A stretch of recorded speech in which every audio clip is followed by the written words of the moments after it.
Hello मेरे प्यारे बच्चों। तो आज संस्कृत बुक का क्लास 7 का छठा पाठ अध्ययन करने जा रहे हैं। तो इस पाठ का नाम है संख्या ज्ञानम।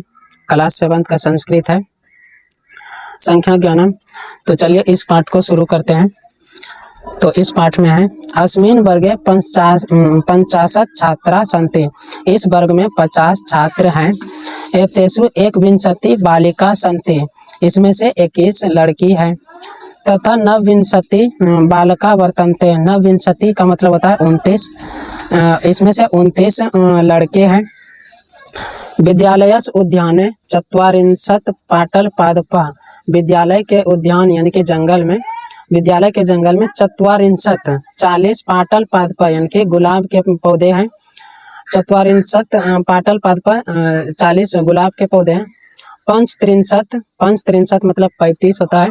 35 यूथिका, यूथिका का मतलब जूही का। 35 जूही का पौधा है। पंचत्वारिंशत् मल्लिका 45 बेला का पौधा है। पंचत्वारिंशत् मल्लिका 45 बेला का पौधा है। 63 कर्णिकारा 63 कर्णिकारा मतलब 30 कनेर का फूल है। द्विविंशति जपा संति मतलब द्विविंशति मतलब 22 जपा संति। जपा संति का मतलब होता है अड़हुल के फूल। 22 अड़हुल के पौधे हैं। शरद काले उद्यानयस पंचविंशति। शरद काल के उद्यान मतलब शरद काल में उद्यानयस पंचविंशति अपि शेफालिका पुष्पाणि धारयन्ति। शरद काल में जंगल में जो है मतलब उस बगीचे में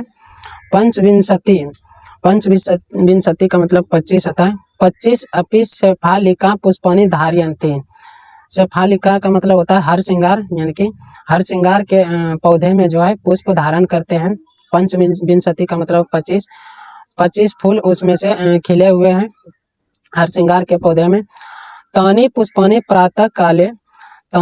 प्रातः काले भूमौ विकीर्णानि यानी कि उसमें से जो है फूल जो खिले हुए हैं सुबह में यानी कि प्रातः काले में भूमि पर सारा पुष्प बिखरे पड़े रहते हैं, क्योंकि रात में वो फूल खिलते हैं और सुबह में टूटकर उस पे जमीन पे बिखर जाते हैं। सरोवरे कमल पुष्पाणि सन्ति। सरोवर में कमल का पुष्प है। अद्य चतुर्विंशति पुष्पाणि विकसितानि। आज चतुर्विंशति का मतलब 24 होता है। 24 पुष्प खिले हुए हैं। कमल का जो फूल है वो 24 वो खिले हुए हैं। अस्माकं देशे हमारे देश में संप्रति 28 राज्यानि सन्ति। हमारे देश में वर्तमान में 28 राज्य हैं। आकाशे सप्तविंशति नक्षत्राणि सन्ति। आकाश में सप्तविंशति का मतलब 27 होता है। 27 नक्षत्र हैं। आकाश में 27 नक्षत्र है। जैना कथयन्ति यत् यानी कि जैन धर्म कहते हैं महावीर वर्धमानात् पूर्व यानी कि महावीर वर्धमानात् के पहले त्रयोविंशति तीर्थकार अभवन् यानी कि 23 तीर्थकार हुए। 23 तीर्थकार हुए। पार्श्वनाथ त्रयोविंशति तमा यानी कि पार्श्वनाथ जो है 23वें तीर्थकार अभवत यानी कि हुए। पार्श्वनाथ जो है 23वें तीर्थकार हुए। तेन पार्श्वनाथ पर्वतस्य प्रसिद्धि, तभी जो है पारसनाथ पर्वत को प्रसिद्धि हुई। अस्माकं मुखे 32 दंता सन्ति। हमारे मुख में 32 दांत है। एकस्मिन् मासे सामान्यतः 63 दिवसा भवन्ति। एक महीने में सामान्यतः 30 दिन होते हैं, किंतु जनवरी मार्च मई जुलाई अगस्त अक्टूबर दिसंबर मासेषु 31 दिवसा भवन्ति। किंतु जो है इस महीने में 31 दिन होते हैं। फरवरी मासे 28 दिवसा सन्ति। फरवरी महीने में 28 दिन होते हैं, किंतु चतुर्थे वर्षे ते 29 भवन्ति यानी कि हर चौथे वर्ष में 29 दिन होते हैं। मम यानी कि हमारे पुस्तक में मम लेखन पुस्तिकायाम यानी कि हमारे कॉपी में 44 पत्राणि सन्ति। 44 पत्राणि सन्ति।